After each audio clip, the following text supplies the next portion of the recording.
If you watch this video until the end, you'll probably be the first wealthy person in your family, because I'm going to teach you very important things. Let me ask you a question. Do you want to be successful in life? You can learn to be successful just as you learn math, chemistry, or biology. In the same way you learn these things, you can also learn to be successful, which is totally different from succeeding. Being successful is one thing, succeeding is another. For example, there might be a soccer player who has a lot of success playing soccer, but if you look at his personal life, it's all in a mess. This person is successful in playing soccer, but not successful in life.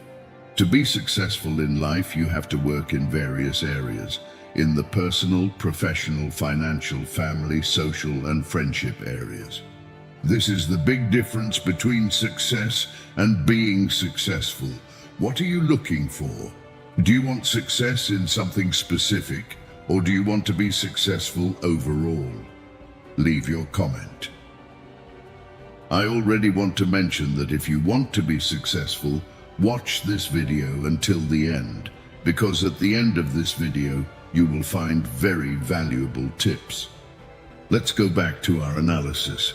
Now you might be thinking, to be successful, I would have to be born with a silver spoon. No, on the contrary. Successful people in life in general had difficult childhoods. 85% of people who consider themselves successful in Brazil came from humble families. That is, they worked as employees for someone, went through difficult times. So you are not doomed to be who you always were.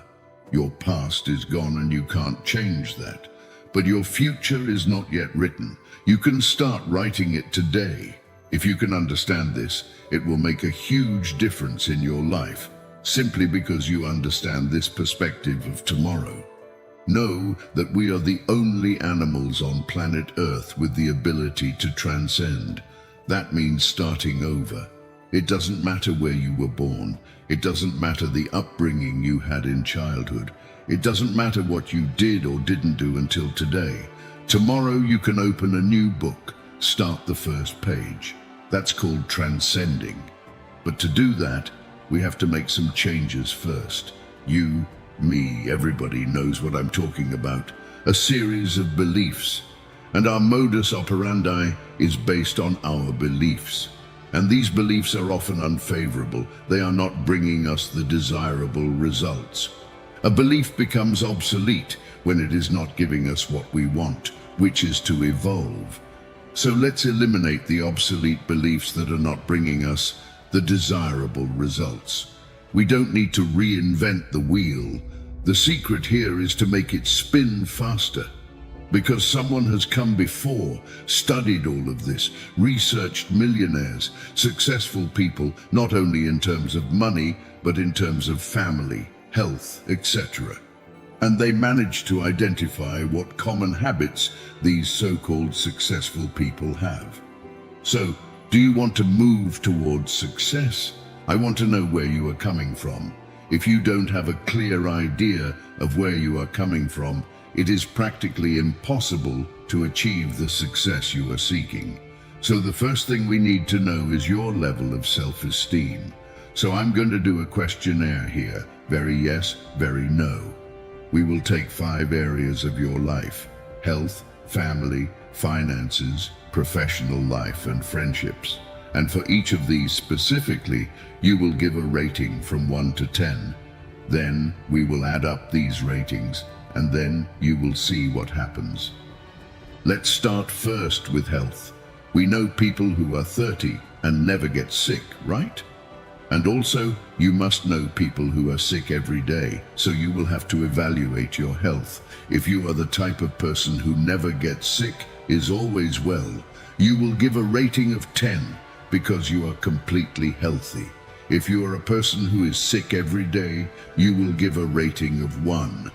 So, you have between 1 and 10. You will have to choose the rating that you think you deserve from 1 to 10. And then, how much would you give for your health? If you are a person who has a vice and smokes, drinks, and uses illicit drugs, of course, that will lower the rating. You have to ask your subconscious and determine what rating you have for your health. Now let's go to your family. When I say family, it's the family nucleus, my parents, children, siblings, in-laws, your family as a whole. From 1 to 10, what rating would you give? Do you have an ideal, perfect family with nothing to change? Then it's 10. Look, you first gave the rating for your health. Now you give the rating for your family. Now let's go to your financial life. How is your bank account? If you lost your job today, if you stopped working today, if something unexpected happened to you right now, how long will your current lifestyle last? This has a name. It's called an emergency fund. It's the number of days you can maintain your standard of living if you interrupt your income. If you stop working today, have you earned enough for money to work for you? Because money is an excellent employee, but a terrible boss. If you work for money, my condolences. But if, on the other hand, you put money to work for you, all right, that's what money knows how to do well, work for you. So how is your financial life? Are you the kind of person who can stop working for a while? Let's say you decide to stop working today, and what you have in savings or investments, will it yield enough to maintain your standard of living? What rating do you deserve? If you are in debt, spending more than you earn, or if you earn and spend everything immediately. You are earning and spending, you will give a rating close to 1. It's not me, it's you who will choose this rating, just like you chose the rating for your health, for your family. Now you are choosing for your financial life. But now let's go to your work, your professional life. Let me ask you a very simple question. If you won $1 million in the lottery tomorrow, the day after tomorrow, would you continue doing the same professionally that you do now? Or would you change? If you win $1 million tomorrow and the day after tomorrow, you are doing exactly the same. It means you are in total harmony with your professional activity, so there you deserve a 10. Now, if you are counting the days until retirement, it means you are not satisfied with what you are doing, then you deserve to receive a rating close to 1 or 2. We saw our health, we have the rating for family, we gave our rating for finance, we gave our rating for work. I have one more rating, which is friendship. I'm not talking about acquaintances, I'm talking about friends you can count on. Who can you count on today? Who do you know will help you? If you died today, who would come to your funeral tomorrow? Without a doubt, that's a good question to see who's close to you. So friendship, you have 2 things. First, it's the number of friends, and second is the quality of those friendships. Sometimes, it's much more important to have fewer friends, but of better quality. So, what's the rating? Well, now you've already given a rating for your health, for your family, for your finances, for your professional life, and for your friendship. Please add up these 5 ratings. Now I'm going to use an example here to help you. Let's suppose I gave a 7 rating to all these 5 areas of my life. I added 7 5 times, so the result is 35. I take this number and multiply it by 2, now I have 70. This means that I am operating at a self-esteem potential of 70%. Do it there, let's see what happens. Take these 5 ratings, add them up, multiply by 2, now you know where you're coming from. So, let's suppose if I'm coming from 70%, it means I'm using 70% of my self-esteem, 70% of the potential of my soul. If I now take this potential and increase it to 72, 73, this makes an absurd difference in the result. A small difference in performance brings a tremendous difference in the result. An example of this is a horse that comes in first, compared to a horse that comes in second. The difference is a nose. That's just a small difference. The nose of the first horse crossed the finish line a little before the nose of the second. But think about it, the first will be remembered forever and will win the prize and be greatly praised.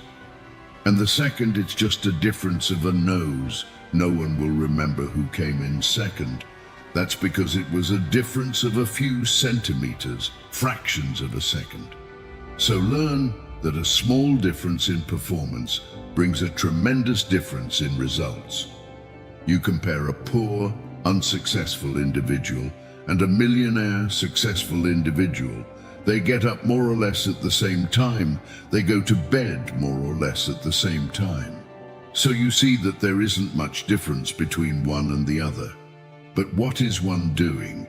They are small details done constantly, strategically, that makes all the difference. Then you find out that you are operating at 60% of your self-esteem. Then you ask me, Dr. Eden, how do I improve? Then comes a crucial point. I will show you 3 things you have to do. The first thing is for you to develop a capacity for visualization, not of what you don't want, but of what you want. If you focus on what you don't want, instead of focusing on what you want, it's as if you were driving a car looking through the rear-view mirror.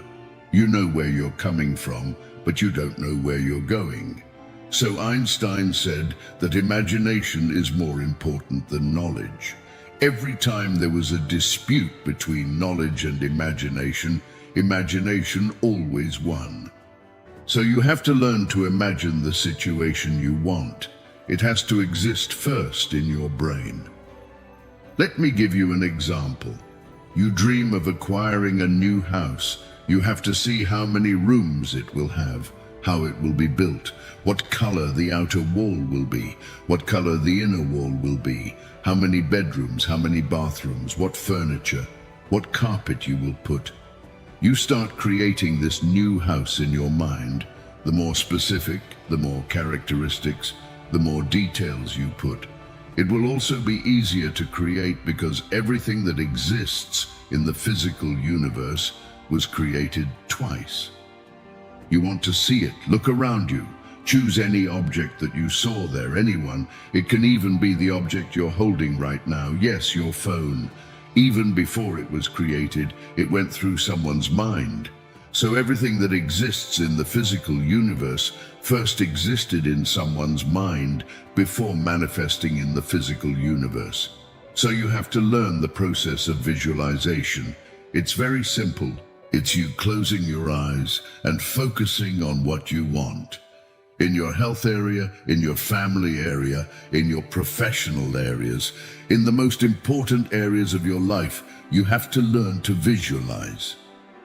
That's the first thing you need to do, but it doesn't stop there. Have you noticed that since I started talking inside your head, there's a dialogue, an inner dialogue that is talking to you all the time? With many things you agree, but there are some things you disagree with. There's a conversation inside your head. There's a voice inside your head asking what voice is that. So stop for a moment and pay attention to it. Is it a friendly voice or not? Do you consider it a friend? Or is it someone who is criticizing you? It can be your own voice. It can be your father's voice. It can be your mother's voice.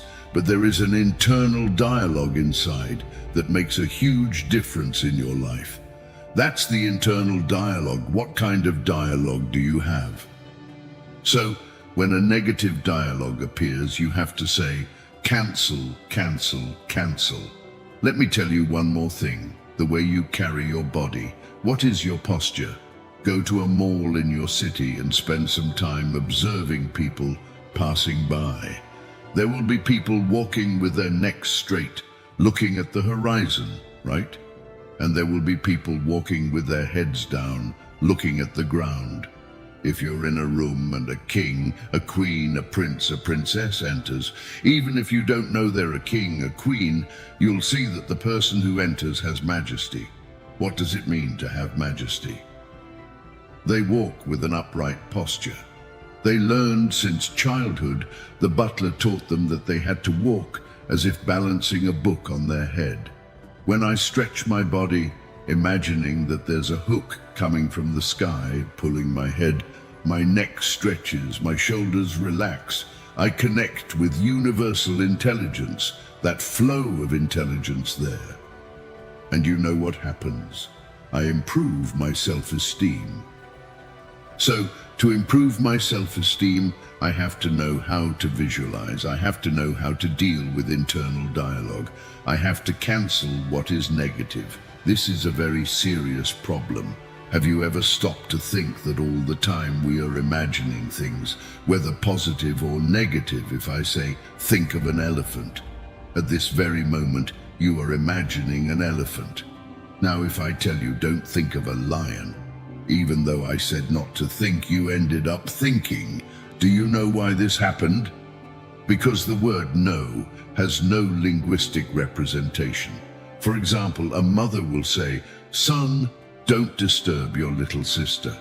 The mother is talking to the child, and he continues to disturb his sister because, for the boy's subconscious mind, the mother is telling him to disturb his sister. The mother here is focusing on what she doesn't want. What this mother should do is focus on what she really wants, which in this case would be, instead of saying, son, stop disturbing your sister, she should try this. Son, could you leave your sister alone? So you have to express what you want, not what you don't want. And this also works in internal dialogue. Learn to control this, and this video will have been very worthwhile for you. It will give you immense long-term benefits. If you understand what I mean, please comment, I understood. Now I'm going to teach another very important lesson. We are judged in life by three things: your appearance, what you say, and how you say what you say. If someone asks you a question, how you respond makes all the difference. I can have two bricklayers laying bricks. I go to the first bricklayer and ask, what do you do in life? I am a bricklayer. I put one brick on top of the other. And then I ask the second bricklayer, what do you do in life? I am also a bricklayer, he will answer, and he will continue saying, I am building the Maracana, which is the largest football stadium in the world, and it will stay here for posterity. Look how interesting. Both physically do the same thing, put one brick on top of the other, only one sees it as a job, and the other has a broader perspective. So this other one won't be a bricklayer for long. Soon he will own a construction company. Second, you are judged by your appearance. Do you want to play for Flamengo? Don't show up there in Fluminense's uniform. Do you want to join the army? Don't show up there in shorts and a tank top. So you have to be appropriately dressed for the occasion. I'm going to teach success, so I have to be well presented according to the situation, understand? So you can be watching however you want in shorts, it doesn't matter. But if I were giving this lecture in a church, for example, I couldn't be in shorts and flip-flops. I would be teaching about success, so I should be dressed in success uniform. Appearance is very important. You are judged by your appearance. You are judged by what you say. While you haven't said anything, no one knows if you're intelligent or not. But the moment you speak and speak nonsense, there's no way to go back. An arrow once launched does not return. When a spoken word is launched, it no longer belongs to you. It has been thrown into the world. So if you're not sure what you're going to say, it's better to stay silent. Most wise people are respected for speaking little. And it's not just what you say, it's how you say what you say. Two individuals can say the same thing, and the impact will be totally different. There's a phrase that goes like this: the singer is more important than the song. You're a fan of a great singer, right? I imagine he has a song that touches your heart. That same song sung by a singer you don't like wouldn't have the same impact on you. So, know what you're going to say, how you're going to say it, and at the right time, okay? Let me see another important piece of knowledge for you. I know, pay attention. Imagine you're going to bake a cake. This cake is not made with just flour, not just with butter, not just with eggs. Of course, butter is important. The egg is important. It's necessary, but it's not enough. The success cake we are learning has 6 ingredients. The first ingredient is self-esteem, the second is communication, and now comes goals, comes attitude, comes work, and comes ambition. When you put these 6 ingredients together with patience, persistence, which are the characteristics of the professional that the amateur doesn't have. The amateur wants everything yesterday, but nature doesn't work that way. Dawn only comes after the whole night has passed, and so on. You plant a seed, the next day it's not a plant. It continues to be a seed starting its germination process, but it continues to be a seed. So I have to understand that I am on the right path, and it takes time for that to happen. Many people end up making mistakes in this. Often a person gives up before things happen. That's why patience and persistence are essential. I wanted to talk to you now about a goal. It is necessary to learn to turn a dream into a goal, and then we will learn to turn a goal into reality, right? How do I turn a dream into a goal? I turn a dream into a goal by setting a date. Anything you want someday will never happen. So you'll have a dusty book on your shelf at home you said you would read someday, but it's been 4 years since you bought it. It's there because there's no someday on the calendar, do you agree? To start happening, you need to have a date. You say, one day we'll do this. There's no day on the calendar with that name, so it will never happen. Now you put a date. Oops. Now it makes all the difference. You have to learn to put dates on your dreams. The moment you put a date on the dream, it ceases to be a dream and becomes a goal. And the universe begins to conspire in your favor. But then you turn the dream into a goal. But you need to turn it into reality. That's another story. You can't stop there. First, I want to tell you that the importance of the goal is not necessarily to achieve it, but to set you in motion, because who knows, something more important will happen along the way. Do you want to see? I'll prove it to you. Think about the 3 most important things that have happened in your life so far, since you can remember. What happened most importantly? 3 events: your wedding, the birth of your child, or a promotion at your job. You pass the entrance exam, you graduate from college. There are many important things in your life, but you will notice that at least 2 or 3 were not planned. You didn't wake up one day and say, today I'm going to meet someone because I'm going to fall in love, because I'm going to marry them. It wasn't like that. You just went somewhere, fell in love, planned, and got married. And that job you have there, you got a job at a company. Did you wake up one day and say, today I'm going to become an employee at this company?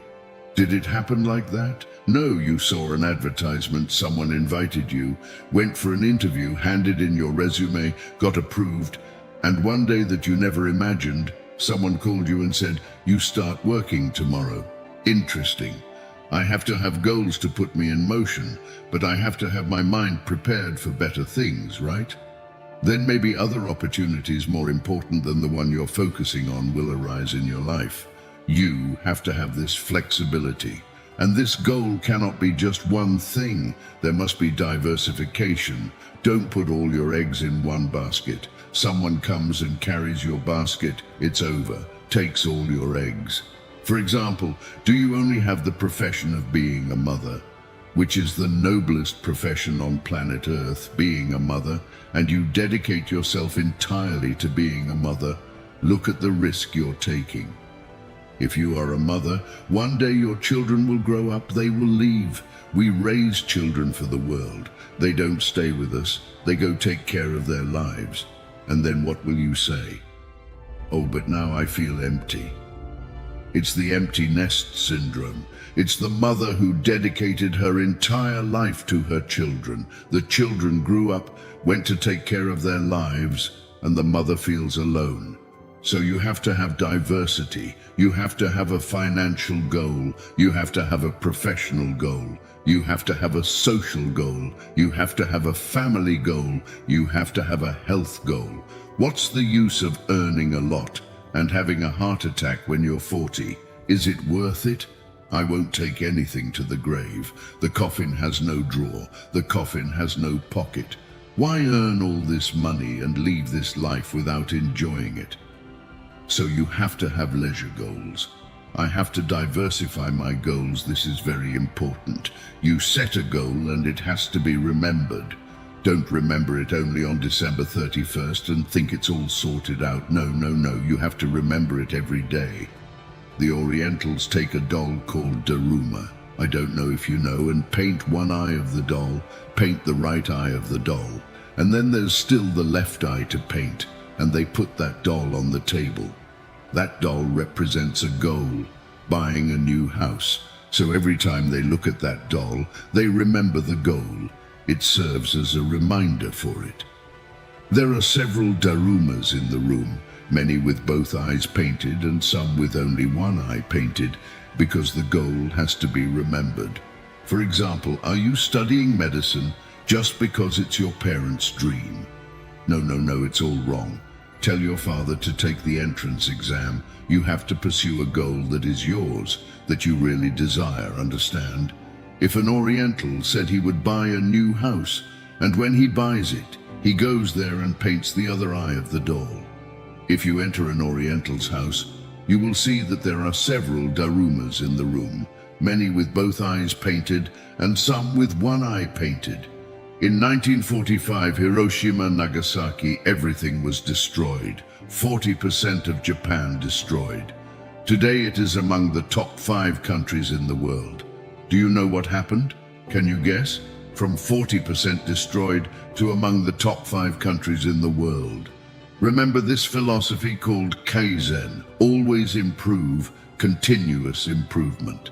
When you say, I don't want anything else in life, I say, then it's time for you to die because you're here to learn. Or rather, when you die, when you transcend, when you change your cosmic address, and when you get there on the other side, they will ask you 3 questions. The first question is, what did you learn there? This is a school. We are learning. The second question is, how is your passage through planet Earth? Did you make a better place for those who will come after you? And lastly, and most importantly, they will ask you, did you cost more than you contributed, or did you contribute more than you cost? Or rather, I recommend to you, when you put your head on the pillow to sleep at night, ask yourself a question. Did I cost more than I contributed, or did I contribute more than I cost today? And this today keeps adding up, keeps adding up, keeps adding up, right? Before that, it is important for you to consider this. I want to make it clear to you that life is a sequence of hellos and goodbyes. To give the next hello, you have to say goodbye. The big hello of your life you won't remember. But you gave it when you arrived here on planet Earth. You came here crying, and everyone here to welcome you was smiling. I hope that when you die, when you transcend, when you change your cosmic address, it happens exactly the opposite, that you leave smiling because you fulfilled your mission. And whoever stays here will be crying because you are leaving. And you have to learn to work with these 6 ingredients: self-esteem, communication, goals, work, attitude, ambition. And as I said, what distinguishes the professional from the amateur is patience and persistence. I don't need to worry about my weaknesses. I need to focus on my strengths. These strengths will make my weaknesses disappear. That's the big catch. So if you're not prepared, it's no use. If I offer you 20,000 euros a month to teach German in Germany, and you don't speak German, it's useless. So when you are prepared and the opportunity appears, because it will appear, and most of the time it comes in the form of a problem. So when it appears and you are prepared, people call it luck. Luck is nothing more than the opportunity arriving and you being prepared to seize it. In other words, your luck is built by you. That person adrift waiting for something to happen, nothing will happen at all. That's the big problem. Be prepared when the great opportunity comes. If you watched this video all the way through, comment like this. This is the secret of life. Just comment that. This is the secret of life. When I see this comment, I will know that you watched this whole video, and it shows that you are a persistent and patient person. You are closer to success than those who left halfway through the video. Now I imagine that you want to increase your knowledge even more, right? So on your screen, there is a video where I will teach you how to leave poverty and achieve wealth in 6 months. So click on it and watch it now.